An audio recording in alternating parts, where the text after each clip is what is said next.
ಆರೋಗ್ಯ ಸಚಿವರು ನಮ್ಮ ಜಿಲ್ಲಾ ಉಸ್ತುವಾರಿ ಸಚಿವರು. ನಿನ್ನೆ ಒಂದು ಪ್ರಶ್ನೆ ಕೇಳಬೇಕಿತ್ತು, ನಮ್ಮ ಜಿಲ್ಲೆಯಲ್ಲಿ ಡೆಂಗ್ಯೂ ಕೇಸ್ ಎಷ್ಟು? ಉತ್ತರ ಮಾಡಿ ನೋಡವರು. ಕೊರೋನಾದಂಥ ಜಗತ್ತೇ ಕಂಡರಿಯದಂಥ ಕೊರೋನಾ ಅಂತೇಳುವಂಥ ಕಾಯಿಲೆ, ಅದರ ಬಗ್ಗೆ ಎಲ್ಲರಿಗೂ ಹೆದರಿಕೆ ಇರುವಂಥ ಸಂದರ್ಭದಲ್ಲಿ ಅದನ್ನು ನಿಭಾಯಿಸುವಾಗ ಟೀಕೆ ಟಿಪ್ಪಣಿಗಳು ಮಾಡಿದ್ರಲ್ಲ.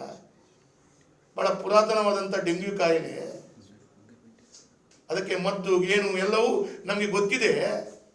ಅದನ್ನು ನಿಭಾಯಿಸಲಿಕ್ಕೆ ಇವತ್ತು ಬೇಡ, ಯಾವುದಾದ್ರೂ ಒಂದು ಮಾಧ್ಯಮದವರು ಹೇಳಿ ಜಿಲ್ಲಾಡಳಿತ ಇವತ್ತಿನ ದಿವಸಕ್ಕೆ ಇಷ್ಟು ಡೆಂಗ್ಯೂ ಕೇಸ್ ಆಗಿದೆ, ಇಷ್ಟು ಗುಣಮುಖವಾಗಿ ಹೋಗಿದ್ದಾರೆ, ಎಲ್ಲೆಲ್ಲ ಡೆಂಗ್ಯೂ ಕೇಸ್ಗಳು ಪತ್ತೆಯಾಗಿದೆ, ಅಲ್ಲಿಗೆ ಪೂರಕವಾಗಿ ಏನು ಮಾಡಿದ್ದಾರೆ? ಯಾವ ಜಿಲ್ಲೆಯ ಅಧಿಕಾರಿಗಳು ಕೂಡ ಅಥವಾ ಮಂತ್ರಿಗಳು, ಕಾಂಗ್ರೆಸ್ನ ವ್ಯವಸ್ಥೆ ನಿಮ್ಗೆ ಯಾರಿಗಾದ್ರೂ ಒಂದು ದಿವಸದಲ್ಲಿ ಹೇಳಿದ್ದು ಉಂಟು ನೋಡಿ. ನಾನು ಹೇಳೋದಿಲ್ಲ, ನೀವು ನಿಮ್ಮೊಳಗಡೆ ಕೇಳ್ಕೊಳ್ಳಿ, ನಿಮ್ಗೆ ಯಾರಿಗಾದ್ರೂ ಹೇಳಿದ್ದಾರೆ ಹೇಳಿ. ಹೇಳಿಲ್ಲ. ಮತ್ತೆ ಏನು ನಿಭಾಯಿಸ್ಬೋದು? ಈ ರೀತಿ ಆಡಳಿತ ಮಾಡೋದಾ? ಅವತ್ತು ಕೊರೋನಾ ಅಂತ ಹೇಳುವಾಗ ಜನರಿಗೆ ಹೆದರಿಕೆ ಇತ್ತು. ಡಾಕ್ಟರ್ಗಳಿಂದ ಹಿಡಿದು, ನರ್ಸ್ಗಳಿಂದ ಹಿಡಿದು, ಆಂಬ್ಯುಲೆನ್ಸ್ ಡ್ರೈವರ್ ಕೆಲಸ ಮಾಡಲಿಕ್ಕೆ ಧೈರ್ಯದಲ್ಲಿ, ಅಲ್ಲ ಸ್ಮಶಾನದಲ್ಲಿ ಹಣ ಒತ್ತಿಸ್ಲಿಕ್ಕೆ ಬಿಡದಂತಂದ್ರೆ ಅವರಿಗೆ ಧೈರ್ಯ ಕೊಟ್ಟು, ಅವರಿಗೆ ನಾವು ಶಕ್ತಿಯನ್ನು ಕೊಟ್ಟು ಆ ಕೆಲಸ ಮಾಡಬೇಕಾದಂಥ ಅನಿವಾರ್ಯತೆ ಇತ್ತು. ಅದನ್ನು ಎದುರಿಸಿದ್ದೇವೆ ನಾವು. ಡೆಂಗು ಅಂತ ಹೇಳುವಾಗ ಎಲ್ಲ ಡಾಕ್ಟರ್ಗಳು ಕೆಲಸ ಮಾಡ್ತಾರೆ, ನರ್ಸ್ಗಳು ಕೆಲಸ ಮಾಡ್ತಾರೆ, ಯಾರೂ ಎದುರಲ್ಲ. ಆದರೂ ನಿಮಗೆ ಪ್ರಕೃತಿ ವಿಕೋಪವನ್ನು ನಿಭಾಯಿಸಲಿಕ್ಕೆ ಗೊತ್ತಿಲ್ಲ. ನಾನು ಇದನ್ನು ಹೇಳ್ತಾ ಇದ್ದೇನೆ. ಇವತ್ತು ರಾಜ್ಯ ಸರ್ಕಾರ ಸಂಪೂರ್ಣವಾಗಿ ವಿಫಲವಾಗಿದೆ. ಅದಕ್ಕಾಗಿ ಮಂಗಳೂರಿನ ನಾನು ಹೇಳ್ತೇನೆ, ಮಂಗಳೂರು ನಗರ ನನ್ನದೇ ಕ್ಷೇತ್ರದ ವಿಚಾರದಲ್ಲಿ ಹೇಳಬೇಕಾದ್ರೆ ಎತ್ತರ ತಗ್ಗಿನ ಪ್ರದೇಶ ಇದೆ. ಎತ್ತರ ತಗ್ಗು ಪ್ರದೇಶ ಅಂತ ಹೇಳಿದ್ರೆ ಮೇಲೆ ಒಂದು 50 ಮನೆಗಳು, ಅದರ ಕೆಳಗಿನ ಲೇಯರ್ನಲ್ಲಿ ಒಂದು 10-20 ಮನೆಗಳು, ಅದರ ಕೆಳಗಿನ ಲೇಯರ್ನಲ್ಲಿ ಆ ಮನೆಯಲ್ಲಿ ಎಲ್ಲೋ ಒಂದು ಕಡೆ ಅಲ್ಲಿ ಗುಡ್ಡ ಕುಸಿತ ಆದರೆ ಆ ಮನೆಗಳು ಎಲ್ಲವೂ ಕೆಳಗಿನ ಅಂತಸ್ತಿನಲ್ಲಿರುವಂಥ ಮನೆಗೆ ಬೀಳುವಂಥ ವಾತಾವರಣಗಳು. ಗುಡ್ಡ ಕುಸಿತಕ್ಕಂತೂ ₹1 ಎಲ್ಲಿಯೂ ಕೊಡುವುದಿಲ್ಲ. ನಾನು ಶಾಸಕನಾಗಿ ಕಳೆದ ವರ್ಷದ ಅವಧಿಯಲ್ಲಿ ಇದ್ದಂಥ ಸಂದರ್ಭದಲ್ಲಿ ನಮ್ಮ ಸರ್ಕಾರದಲ್ಲೊಂದು 30-35 ಕೋಟಿ ರೂಪಾಯಿ ಸ್ಪೆಷಲ್ ಆರ್ಡರ್ ಮಾಡಿ ತಂದಿಸಿದೆ. ಏನು? ಗುಡ್ಡ ಕುಸಿತಕ್ಕೆ ಯಾವತ್ತೂ NDRF ನಾಮ್ಸ್ ಪ್ರಕಾರ ಹಣ ಇಲ್ಲ, ಆದರೆ ಗುಡ್ಡ ಕುಸಿತಕ್ಕೆ ಅಂತೇಳುವಂಥ ದೃಷ್ಟಿಯಲ್ಲಿ ನಾನೊಂದು 35 ಕೋಟಿ ತಂದು ಹಲವು ಗುಡ್ಡಗಳಿಗೆ ಎಲ್ಲೆಲ್ಲಿ ಜನರುಗಳು ಉಳಿಸ್ಕೊಳ್ತಾರೆ ಮ್ಯಾಕ್ಸಿಮಮ್ ಆಗಿ ಅಲ್ಲಿ ತಡೆಗೋಡೆ ರೀತಿಯಲ್ಲಿ ಅಥವಾ ಒಂದು ಗೋಡೆಯ ರೀತಿಯಲ್ಲಿ ಕಟ್ಟಿಸುವಂಥ ಪ್ರಯತ್ನಗಳನ್ನು ಮಾಡಿದೆ. ಒಂದು 8-10 ವಾರ್ಡ್ಗಳು ಗುಡ್ಡದ ಮೇಲೆ ಮನೆಗಳಿರುವವರು ಅವರು ಹೇಗೆ ಬದುಕಬೇಕು ಗೊತ್ತಿಲ್ಲ.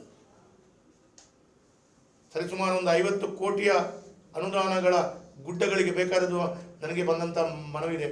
ಗುಡ್ಡದ ಮೇಲೆ ಮನೆ ಇದ್ದಾರೆ, ಆ ಮನೆಯವರನ್ನು ಇಲಾಖೆ ಹೋಗಿ ಖಾಲಿ ಮಾಡುತ್ತೆ, ನೀವು ಬೇರೆ ಕಡೆ ಹೋಗಿ ಕಾಳಜಿ ಕೇಂದ್ರಕ್ಕೆ ಹೋಗಿ ಇನ್ನೊಂದೆಲ್ಲ ಕೂಡ ಹೋಗಿ ಶಿಫ್ಟ್ ಮಾಡ್ತಾರೆ. ಸರಿಯಪ್ಪ, ನಾಳೆ ಏನು ಮಾಡ್ತೀರಿ?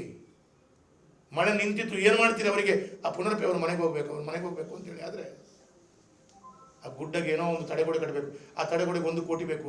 ಮೇಲೆ 20 ಮನೆ ಇದೆ, ಎಲ್ಲ ಬಡವರು, ಅವ್ರಿಗೆ ಕಟ್ಟಿಸ್ಕೊಳ್ಳೋ ಸಾಮರ್ಥ್ಯ ಇಲ್ಲ. ಸರ್ಕಾರ ಹೇಳುತ್ತೆ ಈ ಗುಡ್ಡದ ಮೊದಲು ಇದು ಬರೋದೇ ಇಲ್ಲ.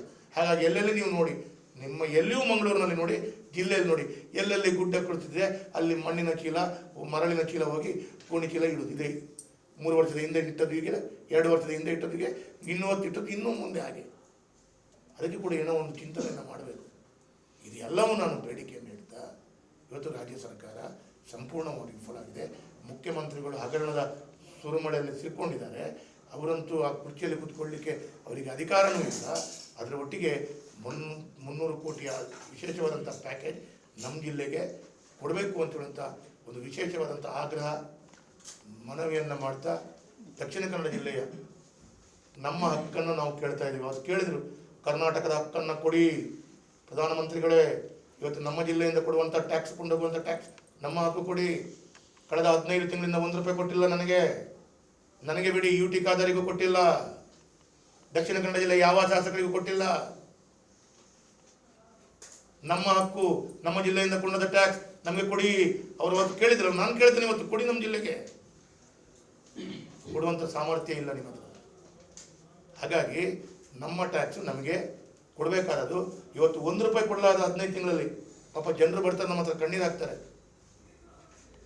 ಎಲ್ಲಿಂದ ಕೊಡಬೇಕು ಗೊತ್ತಿಲ್ಲ. ಸರ್ ಹೆಂಗಲ್ ರೋಡ್ ಹಾಳಾಗ್ತದೆ, ಚರಂಡಿ ಕಟ್ಗಳು 15 ತಿಂಗಳಲ್ಲಿ ಒಂದು ಗುದ್ದಲಿ ಪೂಜೆ ಮಾಡಿದ್ದು. ಯಾವುದಾದ್ರೂ ಒಂದು ಫೋಟೋವನ್ನು ದಿನೇಶ್ ಗುಂಡೂರಾವ್ ಗುದ್ದಲಿ ಪೂಜೆ ಮಾಡಿದ್ದಾರೆ. 2 ಗುದ್ದಲಿ ಪೂಜೆ ಮಾಡಿದ್ದಾರೆ. ಅದು ನಾನು ತಂದ ಅನುದಾನ. ಒಂದು ಸರ್ಕಿಟ್ ಹೌಸ್ಗೆ 5 ಕೋಟಿ ರೂಪಾಯಿ ಎಕ್ಸ್ಟೆನ್ಷನ್ ನಮ್ಮ ಅವಧಿಯಲ್ಲಾದಂಥ ಆದೇಶ. ಅದು ಟೆಂಡರ್ ಕರೆದು ಎರಡನೇ ಪ್ರಕ್ರಿಯೆ ಆದಾಗ ಚುನಾವಣೆ ಘೋಷಣೆ ಆಯಿತು. ಅದರ ನಂತರ ಕುದುರೆ ಪೂಜೆ, ನಾನು ತಂದ ಹಣಕ್ಕೆ ಕುದುರೆ ಪೂಜೆ ಮಾಡಿದ್ದಾರೆ. ಅದು ಬಿಟ್ಟು ಒಂದು ಸರ್ಕಿಟ್ ಹೌಸ್ನ ಮುಂಭಾಗದಲ್ಲಿರುವಂಥ ಒಂದು ಹಾಸ್ಟೆಲ್ 6.5 ಕೋಟಿ ನಾನು ತಂದದ್ದು. ಇದು 2 ಗುದ್ದಲಿ ಪೂಜೆ ಬಿಟ್ಟು ಬೇರೆ ಒಂದು ಗುದ್ದಲಿ ಪೂಜೆ ಮಾಡಿದ್ದು ಒಂದು ಫೋಟೋ ಯಾರಾದರೂ ತೋರಿಸಿ, ಮಾಡಿಲ್ಲ. ಅನುದಾನ ಇಲ್ಲ. ಹಾಗಾಗಿ ಒಂದು ಕಡೆಗಳಲ್ಲಿ ಈ ರೀತಿಯ ಸಂಕಷ್ಟಕ್ಕೆ ಸಿಲುಕಿಸಿದಂಥ ಜನರಿಗೆ, ಈ ರೀತಿಯ ಸಂಕಷ್ಟಕ್ಕೆ ಸಿಲುಕಿಸಿದಂಥ ಸರ್ಕಾರ ನಮಗೆಲ್ಲರಿಗೂ ಇವತ್ತು ಬಹಳ ಕಷ್ಟ ಪರಿಸ್ಥಿತಿ. ಇದಕ್ಕಾಗಿ ನಾನು ಸರ್ಕಾರಕ್ಕೆ ಆಗ್ರಹ ಮಾಡ್ತೇನೆ, ನೀವು 300 ಕೋಟಿ ರೂಪಾಯಿ ಘೋಷಣೆ ಮಾಡಿ ನಮ್ಮ ಜಿಲ್ಲೆಯನ್ನು ಉಳಿಸಬೇಕು ಅಂತ ಹೇಳುವಂಥದ್ದು ನಾನು ಈ ಸಂದರ್ಭದಲ್ಲಿ ಹೇಳಿದ್ದೇನೆ.